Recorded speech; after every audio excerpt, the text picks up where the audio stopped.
ఈరోజు మున్సిపల్ ఎన్నికల సందర్భంగా సంగారెడ్డి పట్టణంలో సంగారెడ్డి మాజీ ఎమ్మెల్యే శ్రీ జగ్గారెడ్డి గారు చాలా నీచంగా జుగుప్సాకరమైన భాషలో పోలీసు శాఖను అవమానించారు.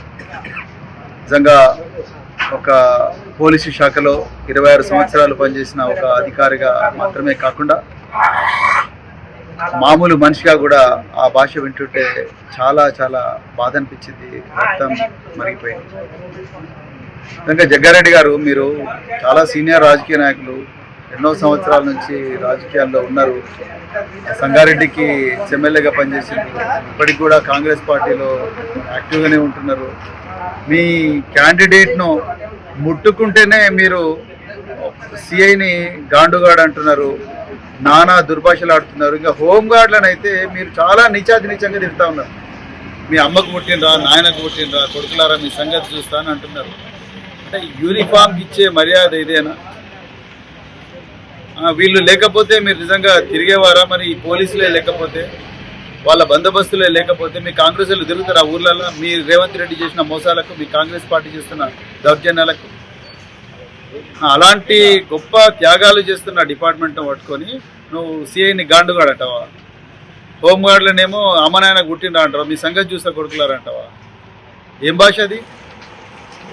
ఇదేనా భాష మీరు మాట్లాడేది ఒక సీనియర్ రాజకీయ నాయకుడిగా? ఇలా నేను అడుగుతా ఉన్నా, ఇలా రేవంత్ రెడ్డికి నేను ఛాలెంజ్ చేస్తున్నా. రేవంత్ రెడ్డి గారు మీరే హోంమంత్రి, మీకు చేతనైతే లేదు. అందుకొరకే మీ దగ్గర ఉండే సీనియర్ రాజకీయ నాయకులు, అదేవిధంగా ఎమ్మెల్యేలు, ఎక్స్ఎమ్మెల్యేలు పోలీసు డిపార్ట్మెంట్ను అష్ట కష్టాలు పెడతా ఉన్నారు. వాళ్ళని బ్లాక్మెయిల్ చేస్తూ ఉన్నారు, వాళ్ళని ఇబ్బందులు పెడతా ఉన్నారు, వాళ్ళకి ఇష్టం లేని పనులు వాళ్ళతో చేయిస్తూ ఉన్నారు. సిట్ల ద్వారా కానీ ఇంకో ద్వారా కానీ వాళ్ళ మీ ఎమ్మెల్యేలే వాళ్ళ మీద విపరీతంగా దౌర్జన్యాలు చేస్తూ ఉన్నారు. ఇంకా యూనిఫామ్కి ఏం వాల్యూ ఉన్నది? హోంమంత్రి మీరే. మీ హోంమంత్రిత్వ శాఖలో ఉండే కానిస్టేబుల్ల మీద, ఎస్ఐల మీద, సిఐల మీద మీ ఎక్స్ఎమ్మెల్యేనే గాండుగాడు అని అంటున్నారు. అదేమైనా భాష నాండి వాడాల్సిన భాష? రేవంత్ రెడ్డి గారు మీరు అదే భాష మాట్లాడుతున్నారు, మీ ఎమ్మెల్యేలు, మీ ఎక్స్ఎమ్మెల్యేలు అదే భాష మాట్లాడుతూ ఉన్నారు. మీకు చేత కాకపోతే ఒక్కరోజు మాకు ఇచ్చేయండి బీఆర్ఎస్ పార్టీకి మీ హోంమంత్రిత్వ శాఖ. పోలీస్ శాఖ పవర్ ఏందో చూపిస్తాం, పోలీస్ శాఖ ఇజ్జత్ ఏందో నిలబెడతాం. ఇంత ఘోరంగా మాట్లాడతారు ఎవరన్నా ఒక డ్యూటీలో ఉండే అధికారులను? నేను ఇప్పటికి కూడా డీజీపీ గారిని రిక్వెస్ట్ చేస్తున్నా, హోంమంత్రికి ఎట్లాగూ చేత కాదు, డీజీపీ గారిని రిక్వెస్ట్